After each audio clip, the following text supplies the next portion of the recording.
Il était une fois une petite fille qui avait toujours une cape rouge, si bien qu'on la nommait le petit chaperon rouge. Ce jour-là, sa maman dit au petit chaperon rouge « Ta mère grand est malade, porte-lui une galette et un pot de beurre. » Et elle ajouta « Surtout dépêche-toi et ne parle pas aux gens que tu ne connais pas. » La fillette embrassa sa maman et partit. La grand-mère habitait à l'autre bout du bois. Le petit chaperon rouge s'engageait sur le chemin quand elle entendit des pas. Apeurée, elle s'arrêta. Un grand loup gris surgit. « Bonjour, charmant enfant, dit-il aimablement. Où vas-tu comme ça ?»« Un loup, ce n'est pas des gens, pensa le petit chaperon rouge. Aussitôt, elle répondit. Je vais voir ma mère grand. Je connais un raccourci, proposa le loup. Passe donc par là. La fillette, ravie de cette idée, fit ce que le loup disait. Le petit chaperon rouge partit en pensant. Il est gentil ce loup, je vais avoir le temps de faire un bouquet pour mère grand. Les animaux de la forêt, eux, étaient inquiets. Si le loup ne croquait pas la fillette, c'est qu'il devait avoir une idée en tête. En effet, le loup avait déjà traversé le bois et frappé à la porte de la mère grand. Celle-ci demanda. « Qui est là ?» Le loup répondit d'une douce voix. « C'est le petit chaperon rouge, je t'apporte à goûter. » La vieille dame lui dit d'entrer. Mal lui en prit, car le loup affamé n'en fit qu'une bouchée.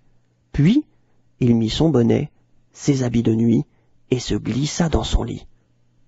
Le petit chaperon rouge arriva et frappa à son tour. « Entre donc, ma chère, » dit le loup d'une voix de grand-mère. La fillette s'installant près du lit. « Mère grand, chez toi on n'y voit pas bien clair, puis-je allumer la lumière ?»« Tu as changé ?» ajouta-t-elle étonnée. « Que tu as de grands yeux !» Le loup répondit. « C'est pour mieux te voir, mon enfant. »« Tu as de grandes oreilles !» insista le petit chaperon rouge. Le loup répondit encore. « C'est pour mieux t'écouter, mon enfant. » Mais quand la petite fille ajouta. « Oh, et tu as de grandes dents !» Le loup cria. « C'est pour mieux te manger !» Et il la croqua. Rassasié, le loup voulut s'en aller.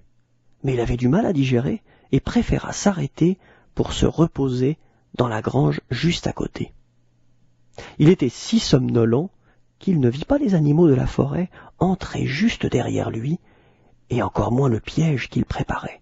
Le loup allait faire la sieste quand une grande fourche lui tomba sur la tête. Il s'écroula dans le foin, assommé. Les écureuils et les lapins attrapèrent le loup par la queue et tirèrent de toute leur force pour le soulever. Il suffit ensuite aux animaux de secouer le loup, la tête en bas, pour faire tomber le petit chaperon rouge et sa grand-mère. Car le loup gourmand les avait gobées tout entières, sans même mâcher. C'est à peine si le jupon de la mère grand était chiffonné. Le petit chaperon rouge remercia ses amis et promit que désormais elle écouterait les bons conseils de sa maman. Le loup sortit de son évanouissement. Tous se moquèrent de lui. « Toi le grand méchant, va-t'en et ne reviens jamais !»